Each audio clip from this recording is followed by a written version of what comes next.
Coronavirus has really left us in a great situation, hasn't it? Since all of my viewers are, of course, incredibly responsible and conscientious, public health-minded citizens, I'm sure many of you are practicing social distancing by avoiding going outside, or maybe you've been forced into this social distancing public health lifestyle because your school has been shut down. Well, regardless of how you found yourself in the circumstance of being stuck inside your home for long periods of time without formal instruction in the classroom, or maybe you're watching this in like 2024 and you just want to self-study for an AP test. There are so many reasons you might want to self-study. Maybe you want to prepare for an AP exam to get some college credits. Maybe you just want to learn a subject for fun. Maybe you want to learn a topic to get ahead for a class next year, or prepare yourself with some foundational knowledge for another class you have coming up.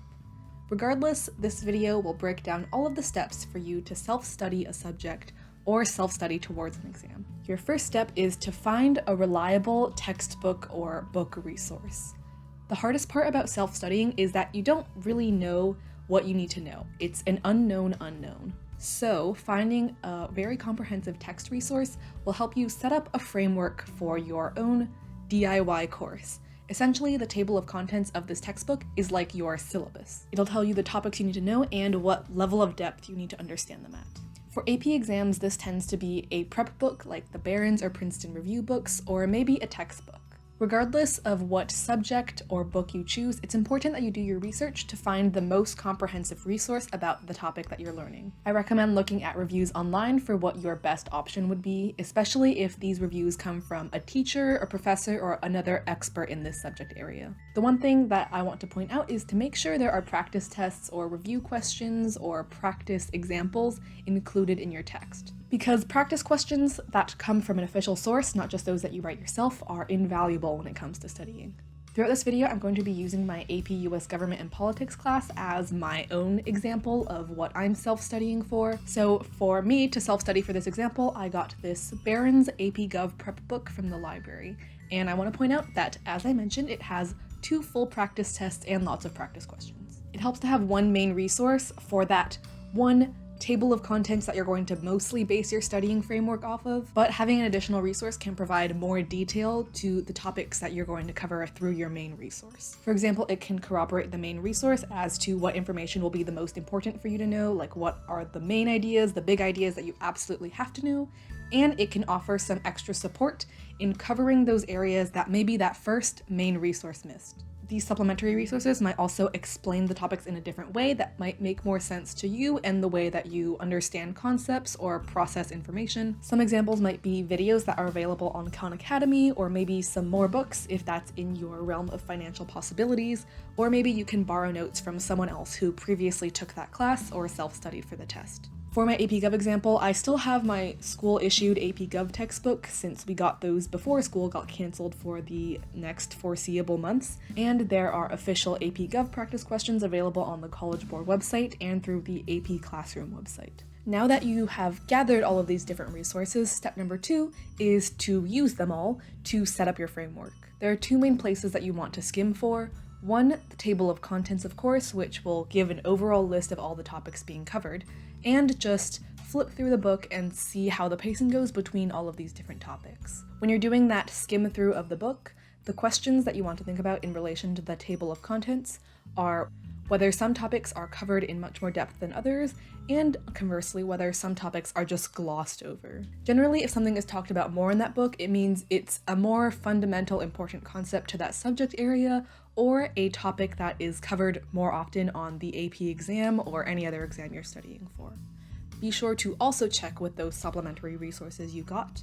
Keep an eye out for any topics that maybe your main framework or textbook either just didn't include or didn't find to be particularly important, and see if they weigh the topics in similar ways. Do all of your resources generally agree that certain topics are more important, or is there a more uneven balancing of what each resource finds to be the most important? It's not that any one of the resources is more correct, it's just important to keep an eye out for all of this stuff so you can get as much information as you can. After you've got the bigger picture idea of what topics are being covered and which ones are the most important, it's time to concretely start writing down what topics you plan to study. So this is like writing your own syllabus. But then you also need to divide out these larger topics into smaller lessons. The way that I recommend you do this is to write out the title of each section. For example, each of these numbered chapters in this AP Gov prep book are going to be each of my lessons. In the prep book that I'm using as the example, all of the sections are already approximately equal at about 20 pages each. However, chapter 1 is pretty short, so maybe I'd combine it in with chapter 2. Or for example, if maybe one of the chapters ended up being 50 pages, I might divide it into, say, chapter 4, first 25 pages, and chapter 4, last 25 pages. Be sure to also write down any extra topics that aren't covered in your main resource, but may be covered in some of your supplementary resources. Now that you've got this list of lessons, step 3 is to schedule them all out. Start by counting out exactly how long your study timeline is.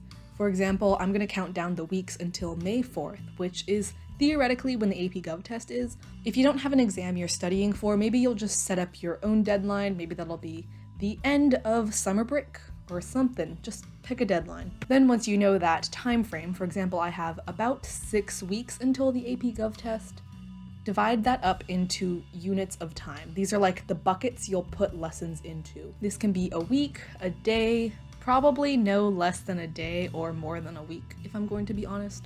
For example, maybe you would assign yourself 3 lessons for 1 week, or maybe you'd want to assign yourself 1 lesson every 2 days. It's really up to you. In my opinion, a weekly schedule works best because a day-to-day schedule is just a little hard to manage, especially if there's a lot of variability in the amount of work that your teachers assign each day. A weekly schedule would allow you to shuffle around the work to the days when you have the least work to do. But of course, this will vary based on your personal productivity style and how your weekly cycles tend to go and how consistent they are. For example, nowadays, since I don't have school due to coronavirus, I can do a day-by-day schedule because I have no assigned homework. But anyways, if you want to learn more about scheduling timeframes, I have a chapter about this in my book Study With Me. When you're planning out the schedule, be sure to also reserve an appropriate time frame as your buffer zone between when you finish your entire curriculum and when your exam is. This is like a built-in dead week for you to review. I would personally spend most of this time doing full-length practice tests, or maybe just relaxing and catching up on sleep for optimal mental performance on that day of the exam. Now, once you know the exact number of time buckets you have and the exact number of lessons that you have, it's time to divide them equally into those time buckets. For example, I have 7 weeks until my AP Gov test and I have 14 sections to complete, so I would do 2 every week. If that doesn't divide evenly, like if you are assigned to do 2.39715 sections in a week, you can just do a little bit more some weeks and a little bit less other weeks. Just balance it out until you finish at your finish line. And step 4, arguably the hardest step, is to execute. You've properly paced yourself out for all of these topics that you have to cover, and now the question is, how do you cover these topics? Here's the method that I found works best for me and that I think would probably work for most people. But of course, feel free to modify. You know yourself and your studying habits the best, so trust yourself. First step would be to read to actually get that information in my brain. If you're using an AP prep book, these tend to be quite brief because they assume that you're also taking a class along with using this prep book. So if you find anything confusing, be sure to check out your supplementary resources or do some Googling to learn and fully understand the information. For example, if I'm reading my prep book and I find a section really confusing, I might look for a crash course video on YouTube about the topic. Obviously, memory has multiple steps. First, you encode the information into your brain, and then eventually you have to learn how to recall it, how to actually pull that knowledge out of your brain and not just be able to recognize it or look at it. There are 2 basic levels of learning how to remember things. The first one is just simple fact recall. For me, the best technique for fact recall, like remembering what a vocabulary word means or memorizing a formula, is to use flashcards. But once again, you know yourself and your study habits the best. I have a video about studying techniques if you'd like some ideas or you want to learn more about studying. The second level of remembering is to not just be able to recall basic facts, but to be able to do more higher level analytical style thinking with those facts. For those, I recommend doing practice tests. It's honestly quite difficult to do this without having questions already written for you by an expert who already knows everything about this topic. So that's the reason that I recommended finding a textbook resource that already has questions included. And you could also go online and find example AP tests or example final exams that professors have uploaded. And especially if you're studying for an AP test, I recommend doing those AP practice questions so you can get used to the style of questions that they ask. For example, for my AP Gov studying, I would make Quizlet flashcards for those main vocab words that they have emphasized at the beginning of each chapter, and then I would do the review questions that are at the end of each chapter in this prep book, along with any other AP Gov practice question resources available on the internet. Another very important aspect of doing the studying part is actually getting feedback. It's good to do all of this practice stuff, but you don't want to practice and perfect your method of getting to the wrong answer, which is why you need feedback. For multiple choice questions or maybe math questions where there's only one right answer, this can just be as simple as checking your answers in the answer key at the back of your textbook. For more ambiguous work, you'll need to check with someone who's a little bit more knowledgeable about the topic. Maybe there's a teacher at your school who's teaching this, or a friend who has already taken the class and did well in it. And for AP questions, you might want to look at scoring rubrics for those free response and short answer questions, just to make sure you've hit all the points that they want you to hit, and hopefully in a literate manner. In my AP Gov prep book, a lot of the multiple choice questions also have answer explanations in the answer key sections, and on the College Board website, when they publish their short answer or essay questions, they'll also include the full scoring rubrics, so you can see if your essay matches up to their examples and to the points they use for scoring. And now that I've provided this very general overview of how to study, you just repeat this for every topic that you've scheduled out for yourself.